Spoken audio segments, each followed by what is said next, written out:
Welcome to Personal Landscapes. I'm your host, Brian Murdoch. You can find links for today's episode and other conversations on Books About Place at brianmurdoch.com. Today I'm speaking to John Gimlette. John's the author of 5 books, including At the Tomb of the Inflatable Pig and Wild Coast. One thing I really like about his work is that he writes about overlooked places. 3 little countries at the corner of the map in South America, or Paraguay, or Sri Lanka, or Newfoundland and Labrador. Those are the places I'm curious about, rather than the places that everybody goes. And he's one of the few people that goes out there, explores those places, and writes books about them. His new book, The Gardens of Mars, is all about the travels he did in Madagascar. It's an outstanding book, and I highly recommend it. Definitely be on the best books of the year list for me this year. So we spoke about Madagascar, Walking the Dead, and writing about places on the margins of the map. I'm sure you're going to enjoy this conversation.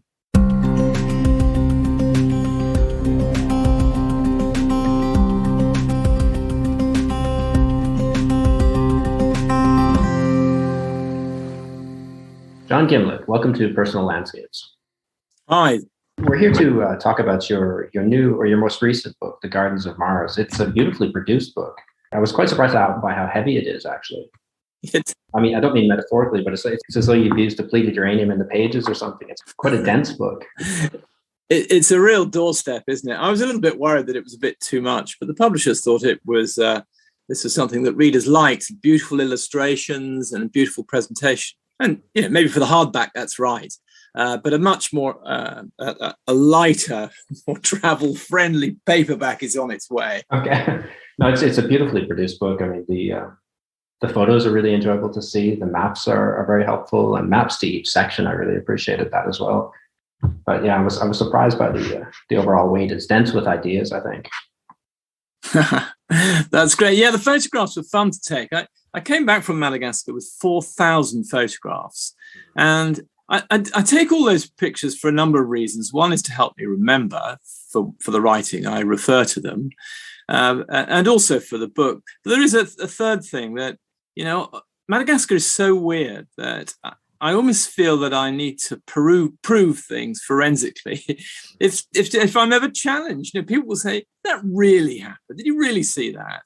So try and photograph as much as possible so that I can, meet any challenges on that score, because, well, people do. Well, given the types of people you cross paths with, I mean, I can understand that you made the greatest characters in all of your books. Really, you have some sort of a penchant for running into characters that seem like they're out of Conrad. The oddballs, the drunks, the smugglers. Are these types of people normally drawn to you? Is that a personality thing? It may be that, but I think if you are traveling on the road and taking public transport and trying to engage with as many people as possible, then you really do meet people, the sort of people that I meet. You'd meet them in this country, in Britain, wherever, and you do. And I have a belief that everybody in this world has something interesting to say. The difficulty is trying to extract it from them. But I do like finding people who have a different angle on things, and if I feel I'm failing to get something interesting, perhaps I move on and find someone who really is interesting. But these are the people I meet on the road. Now, you certainly have a talent for finding good characters. Yeah, and before I read your book, the sum total of my knowledge about Madagascar was 3 things. I think I knew about lemurs from a second-year anthropology course on primates, and I knew about the coelacanth from an old Volkswagen commercial from the 90s, and I knew the fact that it was settled from the east and not from Africa, which is 400 kilometers away. That's quite astonishing. Maybe that's a good place to start. What do we know about the settlements? Yeah, Ron, you certainly knew perhaps more than I did when I first looked at Madagascar, sort of back in the sort of mid-90s. I first thought about it. And I think you knew more than I did at that stage. It was a bit of a mystery. Animals certainly came to the fore, but what I became interested in was the people, actually, which seemed to me to be a bit of an untold story, and it's as remarkable as the animal story. But yes, you start in the east. Until now, what do we know about the settlement of the island? Okay, so the history is evolving very, very rapidly. Even during the course of my writing this book, new evidence, archaeological evidence, came to light to suggest that human settlement was actually as old as 10,000 years. And before that, people had thought that mankind only arrived, or human beings only arrived on Madagascar in about the time of Christ. But actually, they now think it's about 8,000 BC. That's still pretty late in the day. Quite a few civilizations have come and gone by 8,000 BC. So the first people come. Nobody knows quite where they came from, but they may have been the same group as came later and successfully settled, namely Indonesians. And that's remarkable because the first successful settlers didn't come from Africa, which is only 270 miles away. They came from 3,700 miles away, the other side of the Indian Ocean, in Borneo. And we know that because there is a congruency between the language of Madagascar and that of Borneo. I think there's a 85% congruency between Malagasy and the language of the Barito Valley. That's remarkable. So it places Indonesians in Madagascar. But what's really strange about it is no one knows why they came, how they came, or exactly when they came. It remains an utter mystery. We can only conjecture as to how it all happened.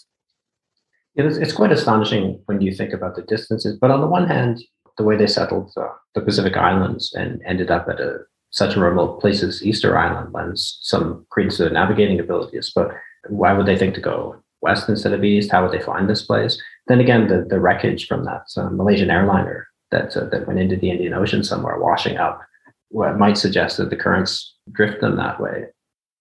But yes, it's quite a remarkable story. I found it amazing too. By the time they got their first permanent settlements, cities were already being built in the Near East. Writing had developed. Civilizations like the Minoans and the Mesopotamians were already in their decline. So if the Trojan War had a real event, it's already happened. Agamemnon's come and gone. That's really incredible to think about. Yeah. And to think of this enormous bit of real estate, the fourth largest island in the world, just completely uninhabited until that moment. And therefore, without humans, populated by these vast lumpen animals that were perfectly safe from predation. That all changed, of course, when humans came. But yeah, it's a remarkable idea that they came from Indonesia. Was it an accident? Is it a shipwreck that brought them? Or is it some design? Did they come in one voyage or multiple voyages? Did they come across the Indian Ocean? Or did they take a more land-based route via India, Oman, Kenya? Are there any traces of such people along the way on a land route? There are some traces that Indonesians and Malays reach Sri Lanka. I know that because my last book was about Sri Lanka. Mm.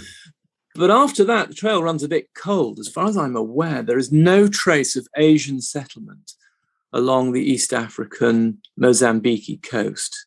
So that tends to suggest that they didn't take that land route, that they did come across the Indian Ocean. But if they came across the Indian Ocean, how did they miss Mauritius? And how did they miss Réunion? Both of them remained uninhabited until roughly the early 1800s. What's astonishing that they've traced the language to a particular valley in Kalimantan, as you were saying. The cultural similarities, the rice terracing, the ancestor worship, the tarsiers and lorises, the other primates in that loose group, also originate in Southeast Asia, kind of relatives of the lemur, primate relatives. There's so many convincing connections. And interesting, we have the Jesuits to thank for making that connection. As you know, the Jesuits were great travelers in the 17th century, and a Jesuit who happened to have been to Java, Indonesia, made the connection between that and Malagasy. I mean, a remarkable bit of linguistics, and he was absolutely right. And even to this day, people recognize that linguistic connection. Anyway, it's fascinating. I also found it interesting that you mentioned the Vazimba, sort of legends of little people inhabiting every dark corner and every lonely place, almost like the trolls in Scandinavia or something like this. These creatures that you should fear in the darkness that may take revenge on you. How this may be an ancestral memory of the island's earliest inhabitants. Yes, it may be. And the Vazimba themselves, who are the equivalent of the little people in Ireland, and all cultures seem to have these sort of semi-mythical figures. But they may simply have been the first wave of Indonesians, and maybe a second wave of Indonesians, more sophisticated, overwhelmed them or interbred. We just don't know really. But it seems that there was an earlier civilization before the current dominant strain of Indonesians. Yeah. And your descriptions of the landscape, at times, especially the plains, it made me think of Australia, another place I haven't been to, but the red soil, the aridity, the bizarre flora and fauna. Sketch a picture of the landscape for us, if you could. Yeah, one French geographer in the 19th century rather unfairly described Madagascar as having the colour and consistency of a brick. Well, it's much more than that. I know what he meant. The best place to see Madagascar is, of course, from the air. And if you're going there, I recommend that you do make as many internal flights as possible, because you begin to realise the scale of the place. It is enormous, 1,000 miles from end to end. You begin to realise the colour, these gorgeous reds, the dryness of the south and the west. In the south in particular, no rivers survive all year round. They completely dry up. And even throughout other dry zones of Madagascar, you'll see these fantastic gully systems and gallery forests and so on. But equally, as the land rises towards the east and the great escarpment that runs all the way along the east coast, you come into tropical forest, rainforest, and it's very, very wet. In some areas, you can expect 15 inches of rain in an hour in the right season. So it's an extremely varied landscape as well, very rich in sights and sounds and so on. So there isn't a typical Malagasy scene, given that there's parts are flat, parts are mountainous, parts wet, part dry, that it'll be full of surprises wherever you are. Is the landscape a threat to you as well, or the fauna a threat to you as well, and the flora? Like in the sense that most things in Australia are at the sting, bite, or stab you in some way? Actually, Malagasy flora and fauna is surprisingly gentle, really. There are no wild animals, apart from the Nile crocodile, that are bigger than 25 pounds or so, or maybe it's 25 kilos. But you get the idea. They're, broadly speaking, pretty small, the animals there. Didn't you describe quite an enormous centipede in your book somewhere? Or a vicious millipede type creature? Yeah, but probably not very harmful. I don't know. I projected that in my imagination the size of a cat. Like William Burroughs would disagree with your assessment of it. Yeah, probably not terribly harmful. There are scorpions there. There are no poisonous snakes in Madagascar at all. The most dangerous snake is the boa constrictor, and that's unlikely to do you any great harm. There are some quite dangerous plants there.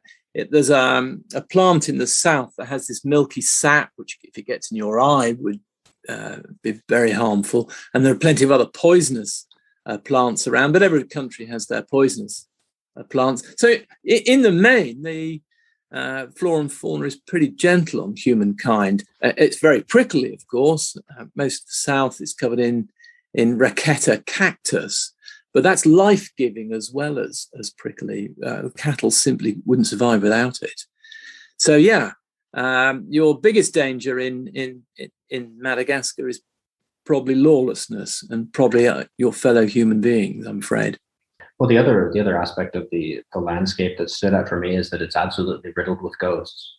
It is, yes. I mean, Madagascar culture is very much ghost based, and this belief that the ancestors, your ancestors, are there and watching at every turn, and you have to make it to the family tomb, otherwise you will wander the landscape forever as one of these lost spirits. And Malagasys all know of places, particularly caves, hilltops, and so on, where these lost souls congregate. And you really want to avoid becoming one of them by not getting to the family tomb at the end of your life. Yeah, that was something that I recall from the book quite strongly. To be banished from the tomb was a punishment worse than death. And I think somebody had told you never ask someone where they're from. The real question is, where's your family tomb? Yeah, that's absolutely right. That's what really matters. The Malagasys have a lovely expression for this, that they say a house is a voyage, a tomb is forever. And what they mean by that is they're really surprised by the way people outside Madagascar put so much store by their house and decorate it and spend a fortune on their house. And they think, well, what's the point in that? It's just for your life. Your tomb is what really matters. That's where you're going to be for eternity. And many Malagasys will bankrupt their estate, as it were, by building these elaborate tombs and having huge funerals and so on, because that's what matters. You pass through the portal of your tomb into the afterlife. And so it's really worth investing in that. And they are mystified by the way we invest so much in transitory homes. So is the tomb elaborate on the inside as well as the out? The tombs vary enormously according to what tribe you are. It's important to emphasize that there are a number of tribes. The French colonial authorities defined 18 different tribes, but it would be possible to define many more than that. It's a rather arbitrary figure. But at any rate, the practices vary from tribe to tribe. So some tribes, and the dominant tribe perhaps is the Mariner, the tombs are relatively lacking in ornamentation. They tend to be made of brick or concrete, painted white, frosted glass windows, steel door to go in it. It looks like a little flat roofed bungalow, if you like, not particularly elaborate. And then inside there'll be shelves with however many ancestors the deceased are stored in there. Go further south and you'll come across enormous tombs created by the tribes down there with a huge sort of footprint, and they're decorated with perhaps hundreds of horns of cattle, and they're painted with scenes from movies or perhaps pictures of policemen, or decorated with battleships, all sorts of things that appeal to the sensibilities of that tribe. So is it imagery related to the person's life or just random things they liked? It might be. So if he was a police officer, the tomb may be decorated with very colourful pictures of police officers in their French uniforms, carrying Kalashnikovs, that sort of thing. But equally, they may not be. They may simply be a scene that inspires that person and something they aspire to. And a favourite theme for tomb art in the South is scenes from Titanic. So you'll often see pictures there, or you'll see paintings from Bruce Lee films. Bruce Lee is a real inspiration down there, or the Terminator. He often appears on people's tombs in his dark glasses with his guns and so on.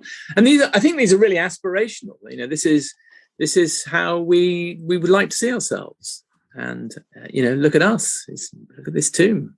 Aren't we amazing? It's something you'd really want to think through pretty clearly, though, right? Like it's a bit like a tattoo that could make for a regrettable eternity if you painted Tom Cruise or something on the inside of your tomb. I guess it could. It's funny. Although they're very proud of this tomb art, you're not really supposed to photograph it. I'm afraid I did photograph some of it rather insensitively, perhaps, but simply because I did want to convey to people back here, this is real and this really does happen. But strictly speaking, you shouldn't photograph it. This is very, very holy art as far as they're concerned, despite its subject. It's a very strange combination, really. I found it so interesting, too, that the different traditions associated with the ancestor worship, like walking the dead in the Highlands, for example, and in the South, not really visiting the tombs, if I remember right, but not moving away from them either. Yeah, there's a common theme that it's all about ancestors and the afterlife, and it's all about graves. But the approach is, as you rightly say, slightly different. So in around the capital, it's all about revisiting tombs, disinterring the bones, cleaning them, having a party with lots of drink and lots of food, showing the bones around the village, showing granny and grandfather what's changed since they died. It's all very different in the South. Sometimes the tomb will never be visited again. And with the Barra people, the tombs are very high up in the cliffs, and you wouldn't want to go there again because it's extremely dangerous getting there. And didn't you say the more important or prestigious the person was, the higher up they'd be put on the cliffs as well? In Barra tombs, that may be the case, yeah. Right, and people would plunge to their deaths, taking the bones. Absolutely. Yeah, so people will go to enormous lengths to get the bones, the cadaver, up to these very high niches in the cliffs, and people will often be killed doing so. So you have a second funeral for the person who was helping with the first. Do these burial practices, are they strictly tribal divisions, the differences between them, or the class divisions in terms of wealth as well? I mean, apart from the elaborateness. Yeah, I think more tribal, really. The Barra will have a way of doing things. The Merina will have a way of doing things. The Sakalava another way of doing. Class is very important in Madagascar as well, though. Essentially, there are three classes: an aristocratic and a sort of ordinary or middle class, if you like. And then there's a class called Andive, which literally means slave, and it's a hangover to their history, really, and it's a very sad history in that respect. Yeah, I found that quite interesting as well. You said you mapped this onto geography, like in Antananarivo, you have tiers of ever diminishing gentility where the poor occupy the lower reaches, and the higher up you live, the more wealthy you are. Yeah, it's very strange, but right up on the top, that's where the bishops and the politicians and they are, and right down in the bottom are the homeless, the people who live on €1 a day, that sort of thing. It's very topographical, a remarkable city. And it seemed as well from your descriptions that the lives of the poor were much more vibrant than the richer people you encountered. Like they seem to exist in sort of you described it as a power save mode, where of sort of not being too sure what to do with themselves. A lot of idleness, whereas the poor had cockfighting, dominoes, rugby. It seemed like much more in touch with life. I think that's right. I think one of the problems for people higher up the tree is they think a lot about behaving themselves in the afterlife. And they had Welsh Calvinism grafted on top of their existing beliefs. And the combination of the two makes them extremely concerned about what the next life holds. So they do tend to behave themselves, certainly in terms of enjoying the simple pleasures of life, like drink and going out and so on. The poor perhaps don't feel that quite so much, really, and they let themselves go a little bit. But it's a pretty desperate existence for them. There's another nice expression in Madagascar. They say, delight is not for the poor. Only in sleep do we resemble the rich. And I rather like that idea. It's this idea that really, if you're poor, you're stuck poor. There's not much you can do about it. And you just have to accept it as your lot. But there is comfort for all Malagases in the idea that this life is really only temporary, and it's the next life that matters. So don't worry too much about this one. And that has an extraordinary effect on the way people behave, the way they do business, and so on. As I say, it's not now that matters, so don't worry about it. Is it sort of a behavioral code that came with Calvinism, or was this part of the indigenous culture? Like, are you going to go one way or the other depending on your behavior? Yeah, I think probably that aspect of it belongs to their indigenous beliefs. This idea that it's the next life and the afterlife and the life of ancestors that matters. There's another aspect to that, and that is that in order to not offend the ancestors, you must do what you think they would approve of. And that makes Malagases very conservative. They don't like change because they worry that the change might offend the ancestors. The dead are almost an aspect of social control. Yeah, absolutely, yeah. The ancestors rule, and they are a very potent factor in life. It is changing. There is a younger generation who are perhaps, I hate to use the word dynamic because it sounds like a criticism of the older one. I don't mean that at all, but who are prepared to change things and see technology and developments dominate their lives perhaps more than their parents did. What are you seeing there? What sort of changes are you seeing in the younger generation? Do they revere the ancestors as much? Or are they different, looking for different ways? Oh, you did mention technology as being as knowledge, like a knowledge economy. Yeah, yeah. So then there's a new generation of Malagasys growing up who absolutely embrace technology. And this is really important. I mean, Madagascar now has the best 4G in Africa. Malagasys have really embraced the internet. Huge numbers of them, I think it's 2 million, are on Facebook, which, considering the population's 26.9 in a very, very poor country, that's a remarkable figure. They embrace technology in other ways. So, for example, call centers, data processing, these are the new industries in Antananarivo, employing, well, maybe 50,000 people. So they are selling their computer literate skills, as it were, and being quite successful at it. It's quite an export, really. I thought it was quite interesting too. You said that they've developed almost a niche market consoling people online and customer service calls. Yeah, they're quite empathetic, and this has become a specialty. That's lovely. I mean, it says much for the charm of the Malagasy people. So that in France and Morocco, to French-speaking countries, they often outsource all their sort of complaints procedure and customer services to Madagascar. So if you've got a complaint about your Deliveroo in France or your Marie Claire subscription in France or Morocco, then you'd go online and perhaps speak to a Malagasy. And Malagasys are very charming. They like to find solutions. They like to make people happy. So they're perfect at that job. And I love the idea that, here's Madagascar selling happiness smile by smile after hundreds of years of exporting misery in the form of slaves. It's a lovely change to see. So it's a really great story. I wish somebody would outsource German customer service to Madagascar. This should be high on the list, I think.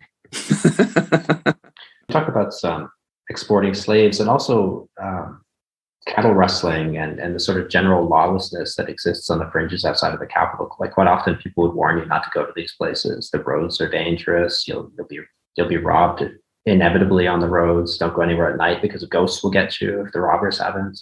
But what was your experience of traveling the countryside? It wasn't so dire as that, was it? I never felt personally in danger, although there is this low-grade warfare that goes on all the time, and it needs a bit of explanation. What's happening is there are 11 million cattle in Madagascar, and a tradition of stealing cattle off your neighbour, which started relatively harmlessly hundreds of years ago, has developed into stealing cattle for cash. They go straight to the meat plant, exchanged for cash, and this has become big business. And as big business gets involved, drugs get involved, and guns and so on. And I'm afraid now there is this low-grade warfare throughout the countryside, really. I think in almost all areas of Madagascar, but particularly the south and southwest, where these large gangs of rustlers or bandits, they're called dahal there, will roam the countryside stealing cattle. They're big gangs, maybe 80. They have sort of New York-type names, and outfits and lots of drugs associated with it. And the villagers, to meet the challenge that they present, arm themselves. And they will create these militia. In the area that I went to, particularly, they were called Kaloon. And the Kaloon are armed with shotguns and spears, and they will patrol the countryside looking for the dahal. And when they find each other, they just kill each other. There's no police involved, or the police force is far too small. And I'm afraid not sufficiently trusted. So the result is that this killing goes on all very quietly. No one ever knows about it, but it's there. It doesn't involve tourists. They're not interested at the moment in robbing foreigners. They don't think we have anything of any great interest to them because it's cattle that they want. So is that sort of lack of state control the general condition of the countryside outside the capital? Yeah, it is. I mean, one can't blame the state, really. As I say, this is a really huge country, 1,000 miles long, and the gendarme, the rural police force, is only about 12,000 strong, and that's not nearly enough to patrol these vast areas. The gendarme, in fairness to them, do what they can to to suppress banditry in the countryside. And in the year that I was there, 18 gendarmes were killed in shootouts with the Dahal. So they're brave and they do go for it. Of course, there are some that are corrupt. There are some that are leasing out their weapons to the Dahal, which is only making the situation worse. But there are plenty of good gendarmes doing what they can to suppress this awful, awful warfare. And sometimes the army gets thrown into the mix as well, and things get very bloody, and there are human rights abuses performed by both sides, really. It's all very sad. I met an ex-soldier on this, and he said, it's horrible what we saw and did, and to think we're doing this against our fellow Malagasys. But I don't want to paint too bleak a picture. This is a very much occult war. You know, visitors won't really be aware of it or see it. And it is dispersed over a vast area of land. Type of description that you give of the present seems to be reflected in the past as well in some of those regions, like the Southwest and the South. Like among the remarkable characters that you included in the book, the Sakalaba, you say had a great pirate pseudo-caliphate in the West that remained unknown to the outside world throughout its existence. It rose and fell, this sort of pirate kingdom without anybody in the outside world even knowing anything about it. It gives a sense of how cut off internally that some of these places are from the island and the coast and from the outside world. Yes, and I'm afraid probably the lawlessness has its origins in the slave trade. Now, the slave trade's not quite as we understand it, i.e. that between Europe and the Americas. It's much older than that. It goes back to Arab trading days. The first Malagasy slaves were seen in Zanzibar market in probably the 11th century, observed by a Chinese chronicler. But anyway, from then on until 1895, there has been a pretty florid slave trade in Madagascar. Some of it external. Something like 100,000 Malagasys were exported to the Americas between sort of 1680 and 1820, something like that. In 1680, half the slaves in Barbados were Malagasy. It gives you some idea of the scale of it. But it's also an internal trade. The Mariner were prodigious slavers, slaving their fellow Malagasys on the coast, who tended to be more Afro-Malagasy, unlike them, and bringing them into the highlands. And I think during the 19th century, they brought about 1 million people to Antananarivo, and that reflects the makeup of the city today.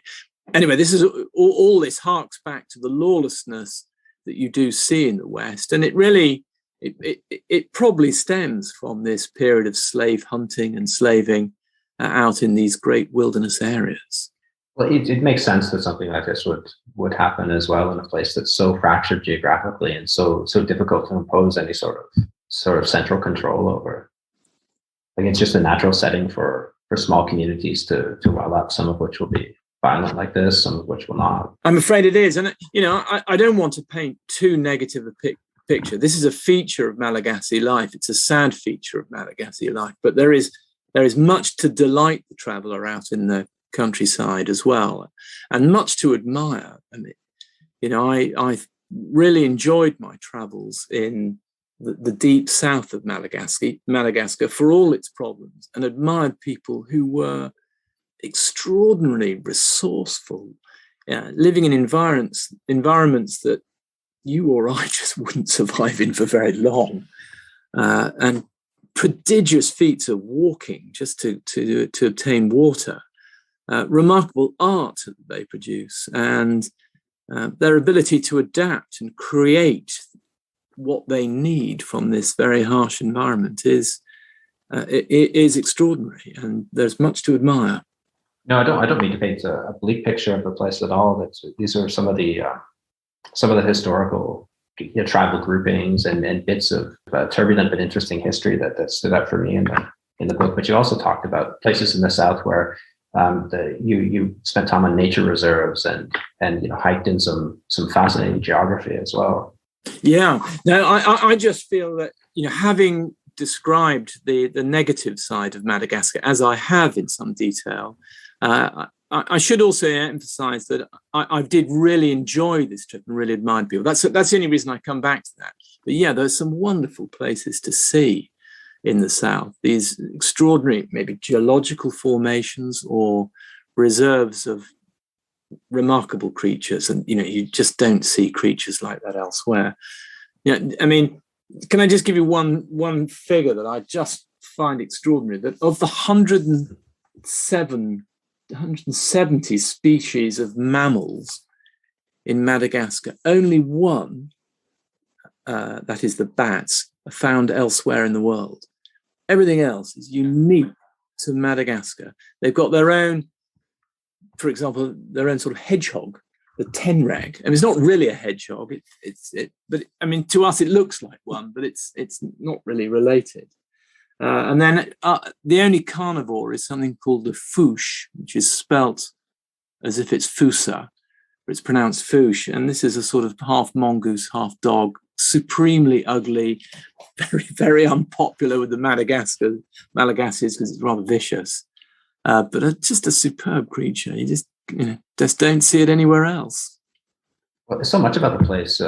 It just seems so utterly unique, whether culturally or geographically or in terms of the sorts of creatures that you see there. I was trying to find a place that reflected, a more positive side of your journey. Not that I didn't get the sense that you were focusing on the negatives at all. It was more in a sense of sympathy with the people there and sort of this is their plight. And there was a lot of empathy in the book that comes across throughout your journey. But one of the places that stood out for me as sort of something that maybe people would be interested to go see was it Relais de la Reine? Yeah, a really lovely hotel built by a Frenchman. Actually, he's built two down there, and is one of my favourite places in Madagascar. If you can paint a picture, you're in an area called the Isalo Massif, and the Isalo Massif essentially is an inland sea, millions of years old, that filled with sand, solidified, and then with the flexing of the Earth's surface or plates, it sort of popped out, if you like an enormous sort of cake. And so this enormous lump of sandstone, 100 kilometers long, sits on the surface and is the Isalo Massif. It's very steep sides. You can climb up the gullies, and you find yourself on top in this lost world of even stranger creatures and flora and fauna. It's just magical, the whole place. I can't enthuse about it enough. Anyway, round the bottom of this escarpment, this Frenchman has built these two really superb hotels. You just wonder how he managed to get the materials there, from the swimming pools to the sinks to everything else. And to stay there is an utter joy.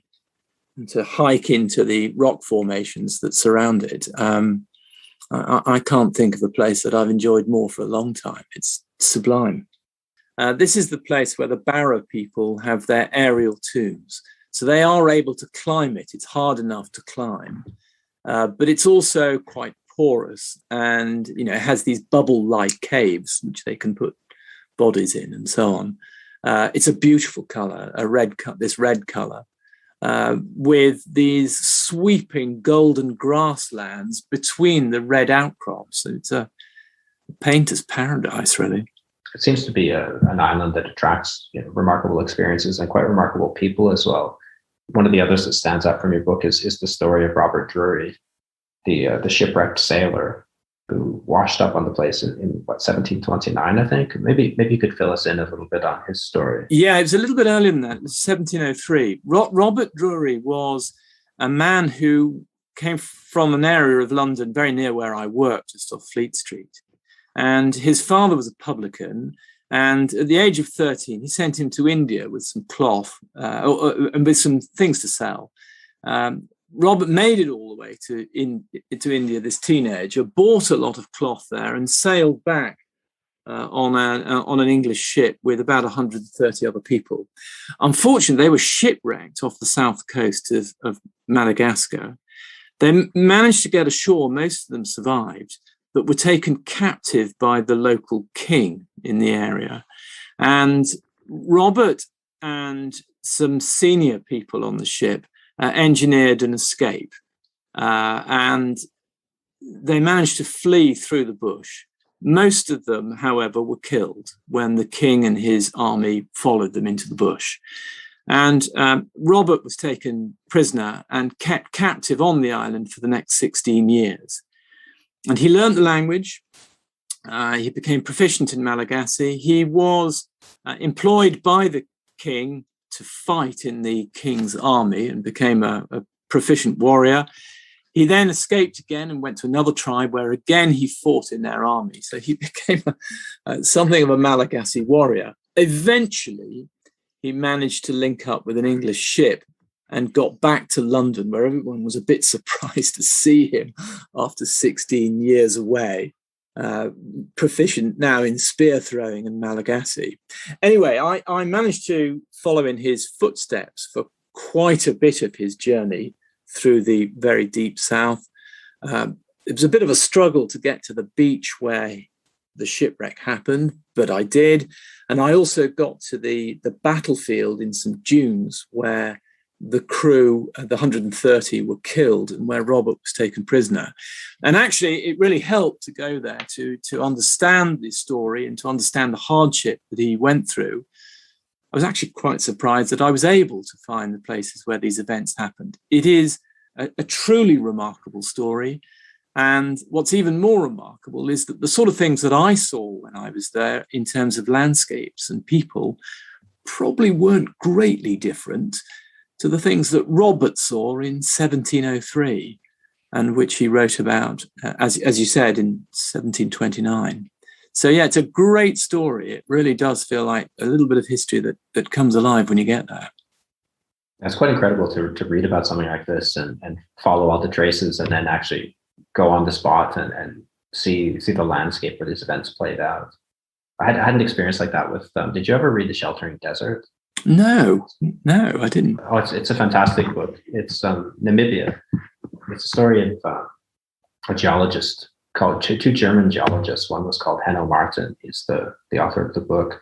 And when war broke out in Europe, they were afraid that they would be interned by the British because it was a German protectorate or whatever at the time. So they fled to the desert, these two geologists and their dog, and they had to find a way to survive out there.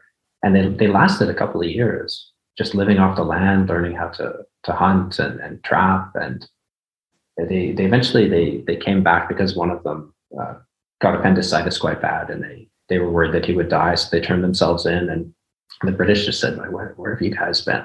Like, nothing happened to them at all. They just took the guy to the hospital, and that was it. There was no consequences or anything. But I found you can. It's a bit of a trek out to these canyons, but you can find the place where they had built their shelters and lived on the run out there. It was really incredible. So your story reminded me quite a lot about that. That's a really great recommendation, Ryan. Thank you. I shall look out for that. That sounds really interesting. There are a few other characters that I also write about who travelled in Madagascar. I mean, remarkable feats of travel and explanation. Perhaps I can just mention one, a chap called Edward Knight, who was a journalist who wanted to cover the French invasion in 1895 for the Times newspaper of London. And the French wouldn't let him land, so he landed illegally in the south and walked the best bit of 500 miles just to get to the battlefields that he wanted to cover. And this walk was a remarkable feat of exploration done with the most rudimentary maps. He had a revolver. He hired some guides along the way. But apart from that, he went through very dangerous territory in terms of malaria and banditry and so on. And nowadays, when I see explorers and travelers boasting about their remarkable feats of exploration in Madagascar, I always think, you don't know the half of it. You don't know what people have already done 100 years before you with much more rudimentary equipment and no prospect of rescue. And it does make their boasts seem rather shallow, I must say. But should put journalists to shame as well. The length that a man like that went to get a story. Yeah, absolutely. It's just remarkable on any number of levels. Just to finish the story, actually, funny enough, one of the things I did in lockdown was visit a cemetery where I thought he was buried, and I did find his tomb. And it's very near here, only a couple of miles from where I live. And it's rather sad that it's collapsed. I think somebody needs to put some money together and restore Edward Knight's tomb, because I just think he's the most fantastic traveller, journalist, and explorer. That's quite an incredible story. Yeah. Did Robert Drury end up in England as well? Yeah, he did. He did. And he was buried in St. Clement Danes Church, or rather in their churchyard. The churchyard was a bit of a pestilent place, actually. It was pretty revolting. 150,000 corpses buried in a tiny area. And it was eventually sold and bought by the London School of Economics. So the LSE's library now sits on the graveyard where Robert Drury is buried. I don't know if that's a comforting thought to LSE students or not, really. The other remarkable thing about him was that he actually went back to Madagascar. Like after he had escaped to England, he got signed up on another boat, didn't he? And showed up again. Yeah, he did, Ryan. That's absolutely right. He found himself a bit of a loose end when he got back to London. I think work was very difficult in the 1720s for a man who didn't have any other skills apart from a bit of trading, throwing spears, and a little bit of knowledge of seafaring. And so he decided to go back to sea, and he joined a slaving ship and was a slaver, went back to Madagascar to buy slaves. It's rather sad that despite his own experience, he still thought slaving was an acceptable way of living, but that was the time, and that's what people did. I think it probably is fair to say that Robert Drury was not a man overflowing with the milk of human kindness. He wasn't a particularly likable person. He's admirable for his amazing ability to survive, but he wasn't a particularly humane individual, so he wouldn't necessarily have seen the horrible side of slavery. I just don't think it occurred to him, really. During colonial times, if I remember right, you said the British stuck to more or less buying loyalty, making allies with various rulers and trading. Whereas when the French finally arrived in, I think it was the 1890s, they attempted to invade the island, and they did succeed after something like 3/4 of people died of malaria, blackwater fever. Very few of them were killed in actual fighting. Is that right? Yeah, it's a remarkable story. But the French had tried many times to settle Madagascar, and all of their attempts had either ended in butchery, the locals had butchered them, or in disease, and that was far more common. The British had made attempts in the 1640s to settle and had all succumbed to disease, and that was really pretty much the last of their attempts. What the British were far more interested in was stopping the French settling it. So they formed alliances with the Malagasy kings, the foremost of which was in 1817. And the treaty signed by the British and the Malagasy still adorns the presidential office, apparently, in Antananarivo. They're very proud of this enduring treaty. And the British really were interested in keeping the French out because Madagascar threatened the route to India. But by 1895, that was no longer so important because of the Suez Canal. And so the British were happy to allow the French to colonize Madagascar if that's what they wanted to do. And they did. And they led this somewhat foolhardy campaign in that they put huge resources into landing 400 miles from Antananarivo.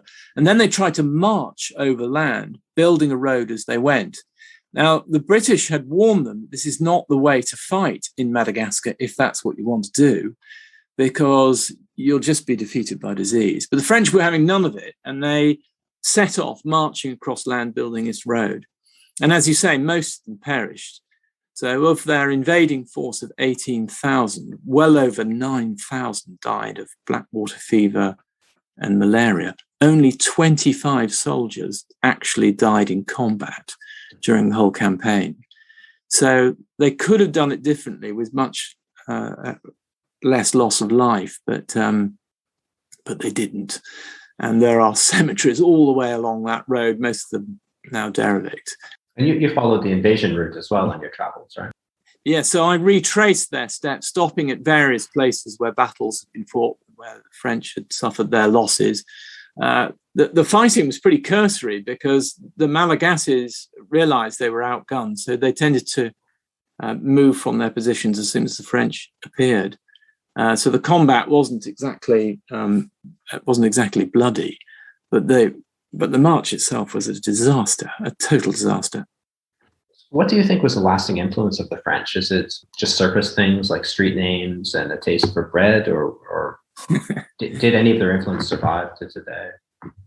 It did to some extent. I mean, the French genuinely believed that they were there to bring light and civilization, la mission civilisatrice. And a lot of good Frenchmen genuinely thought that that's what colonialism would bring to the island. And so they introduced a legal system, education, one of the best medical schools in Africa. They did quite a lot of building of roads. They built two major railways, only one of which functions all the time. The other one sort of half functions. But the problem for France and its colonialism, it was to anti-colonialists, it all went on far too long, it should never have happened. But to those who support what the French were trying to do, they just didn't have the time or the resources. They were only there for 65 years. And that's not enough to make a huge impression on Madagascar. They've left a language, at least the language of government is still partially French. And they've left a bit of infrastructure. They've left a few habits as well, and that's particularly amongst the rich, a taste for a certain type of clothing and a certain type of food, that once you leave the major cities, most Malagasys will be unaware of French influence or language. It's a veneer. It's very superficial, I'm afraid. And then after the colonial phase, the island went through a terrible 15-year experiment with communism, where they were the friend of the USSR and North Korea, Libya, which resulted in a decline in productivity and living conditions and a sort of vast uglification, a graying of the society, if you will, the sort of thing that communism seems to leave in its wake everywhere. What is the lasting impression of that period, if any? Yeah, I'm afraid it was a very sad period where the economy was allowed to collapse. There were certain prestige projects, military and some rather useless engineering projects, which the socialist-style government invested in, and the growth during that period was often negligible, despite the fact that the population grew throughout. There should have been growth there, and there just wasn't. It was a disaster, and the legacy of all of that is that we're still left with very turbulent politics even today. There have been several coups since 2000, seizures of power, and even last week there was an attempt to assassinate the president. At least that's what he alleges, and he's been arresting people. I saw that in the news yesterday. Yeah, an attempt to kill him and the some generals and police officers were involved or arrested. So it still seems like your story ends on a note of unrest, where you witnessed a riot and live ammunition being fired at the crowd, and it seems that those turbulent periods have continued. The riot that you talk about was in April 2018, and it was part of this ongoing row, if you like, between the two great factions of Malagasy politics. And the riot itself, is worth just mentioning it, because the riot itself came about because the then president said that he wanted to change the constitution and he wanted to raise the age for eligible presidential candidates to 45. And he did that because that wiped out his major competitor, who was 44. He also introduced a second rule to say you had to have been in the country for residents in the country for the last 6 months. And that wiped out his other competitor, who he had exiled for the last 9 months. Well, of course, this was totally unfair, and everybody could see that. So the people of Tana rose in demonstration. He said, you can't. If you demonstrate, I'll send the army in. The mayor said, no, this demonstration is legal. So there was doubtful legality. Anyway, the day pretty soon turned into something like medieval warfare. It was one of the most remarkable and terrifying days of my life to see this all unfold in front of me.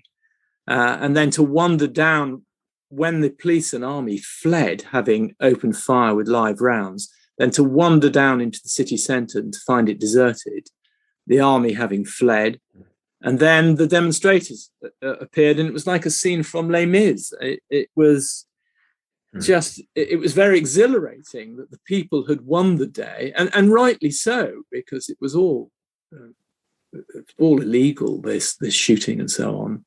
So I did feel that the right side won on that particular day. So exhilarating in that sense, but also terrifying. A day I'll never forget. What do you think the future holds for Madagascar? They really have to try and stabilize the politics if they can. It's no mean feat, and there are no doubt very good people working on that. I certainly came across people working in human rights there who were trying to shore up civil society and so on. But these factions are very deep rooted, and there's also a racial element to it. So the Afro-Malagasys, as opposed to the Indonesian Malagasys, have a gap between them. So the people on the coast tend to vote one way, and the people in Tanna tend to vote another. And it's pretty difficult to reconcile the two, and it will be difficult always to do so. So they're going to have to get over that problem. But if the economy manages to survive and thrive in the years to come, then perhaps the politics will follow. I'm optimistic for the economics of the country. I think the Malagasys have a real future. The other thing on the horizon is population explosion. So, as I say, the population at the moment is about 26.9 million, but within a generation or so, it's predicted it will be 130 million. So that presents real challenges, but also opportunities. An expanding population will bring with it all sorts of new ideas in industry and so on, and development. Well, I know we've talked a lot about the turbulent history and the current unrest, in addition to some of the magical elements of the country. But the one thing that really stood out is a quote here. If I can read it. During these last few weeks, I was often surprised by people's capacity for joy. I began to realize that almost everyone I knew was deep down inexplicably content. And something that your friend Arrow had said, there's more to this place than the things we don't have. There seemed to be a great optimism within the culture as well, and a great love of life there. Yeah, there is. So, Ryan, despite all the difficulties, we talked about some of them, Malagasys are very, very resilient people. They are at heart very cheerful, shored up perhaps by their great faith. But there's also something in the character of Malagasys that's very enjoyable. They're very difficult to understand. I can't pretend for a moment that for an outsider it would be easy to live there. I think would be a very challenging place culturally to live in. But to visit, it's an absolute joy. And I made friends with people, at least I consider them to be friends, and I hope I'll stay in touch with them for many years since. We may not entirely understand each other, thanks to the cultural differences, but there is real pleasure in that friendship. And for my own part, I can't wait to go back there, and I hope to return there many times over the coming years. And I say that in common with a lot of other people who know this country well. They develop a real loyalty to it. It's a truly magical place. The book was an absolute joy to read as well. The Gardens of Mars. It's definitely one of my top books for the year. I do a blog post at the end of each year with my best reads of the previous year, and then I read a lot of books, maybe 100 a year, and this is right up there. I really enjoyed it. Well, Ryan, that's really kind of you to say that. Thank you. I don't take that lightly. That's very generous of you. Thank you. Could I ask you one more question before we wrap up? I want to draw attention to some of your other work as well. Of course. One of the things that I found so interesting about your work is, like, when most people look at a map of South America, for example, they'll say, "Oh, why don't we go to Rio or Buenos Aires or Patagonia?" But my eye is drawn to those three tiny countries at the top of the map. I see that up there and I think, what is going on there? What's this all about? Nobody talks about these places. But these are the places that you seem to specialize in writing about: the Guyanas, Paraguay, Sri Lanka, Newfoundland, and Labrador. What is it that attracts you to such places? I suppose there are several things, really. One is that they are a bit unknown and therefore intriguing, and I can't resist that challenge. And I think the other thing that they have in common, the Guyanas, Paraguay, and Madagascar, is that they are, in a sense, quite self-contained. These countries have their own history. It's different to their neighbours, very different in all of those cases. And therefore, their history doesn't bleed into their neighbours. And I feel that I can immerse myself in their history without feeling that I have to have a deep understanding of the history of the surrounding countries as well. So it is manageable. I can spend 3 years or so researching the country before I go there and feel that I've got a pretty good grip on the history before I arrive. So in one sense, I'm making the task easier for myself. But yeah, I think the main reason probably is that they're intriguing, these places. That makes me think of something you said in an interview. I don't remember where I saw it, but you said that both Paraguay and Newfoundland developed eccentricities through isolation. Yes, that's right. Paraguay has this lovely expression, or at least one of their authors came up. It's an island surrounded by land. And it is. It's very insular. You know, you couldn't really get there until railways arrived, other than by river. And it was something like a 90-day trip from Buenos Aires upriver, because against currents and so on. It was pretty hard work. So Paraguay grew up in its own way, just like Madagascar. Perhaps of all my books, Sri Lanka is the odd one out, in the sense that Sri Lanka is much more linked to its neighbours, and in particular India. But the story I was telling there was slightly different anyway. It was more to do with particularly the Civil War and the relationship that has to the people who live around me in this particular part of London where I live. I'm glad you're out there writing about these types of places, because they're the ones that fascinate me. So what's next for you? I have some plans, and I've been researching a book for a little while now, but I've just had to abandon it because it involved a small Mediterranean country. And the book was focused on a murder that happened in the 90s, an assassination. And by telling the story of that assassination, you tell the story of this little country. But unfortunately, I was dependent on the cooperation of the widow of the man who was killed.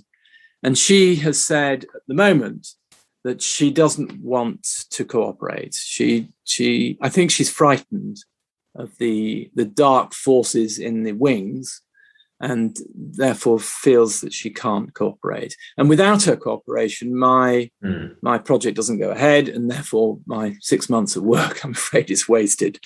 But that's the game, isn't it? Really, that's what happens. If you want to do these things, you have to accept those risks. So at the moment, that's on hold, I'm afraid, and I'm sort of rather regrouping and thinking about various other projects. But who knows? Looking forward to it. Whatever you come up with next, always a delight to read. Well, Ryan, that's really kind of you. Thank you very much. It's been a real pleasure chatting to you, and I'd love to hear more about your adventures in Berlin at some stage. Well, Brad, if you're ever down this way, look me up for a beer. I'll be happy to raise a glass with you. Oh, that's great. We have great family connections with Berlin, because my father did his national service there, and he was a doctor with the army, British Army, obviously, and looked after the Nazi war criminals at Spandau Prison. Wow! So he's still alive. He's 94 and has a very good recollection of the 6 surviving senior Nazis there. It's an interesting story, and he loved Berlin in 1951, 52. And then both my brothers went back there with the army, and I've been there several times. So we're very fond of Berlin. You're lucky to live there. I live quite close to Spandau now. Actually, we just moved across town from Kreuzberg in December, so very close to where the prison would have been. He must have some incredible stories. Yeah, it is. It's a remarkable story. I understand the prison has now been knocked down. It's now a shopping mall, isn't it? Right. Yeah. There's no trace of it anymore. No, I think it was knocked down literally the day that Hess died in 1989. Right. The British barracks is still next door. It may no longer be British. It may have been returned to the German army. I don't know, but I've certainly stayed there. And I remember the prison very well. My father took photographs of it in 1951, which I've still got. And I took pictures of it in, 86, I think, 3 years before it was knocked down. Mm. It's a fascinating place. I mean, and a fascinating chapter in our history. Anyway, enjoy Berlin. Yeah, so thank you very much for your time. It was a pleasure talking to you. Great. And you, Ryan. Lovely. Nice to talk to you. Talk again soon, I hope. All right. Good night. Thanks for listening to this episode of Personal Landscapes. If you like the podcast, please give it a rating on iTunes and subscribe through your favorite app. You can find links to today's podcast and more conversations on Books About Place at ryanmurdoch.com. You'll also find a donate button if you'd like to contribute to the costs of the show. All donations are greatly appreciated.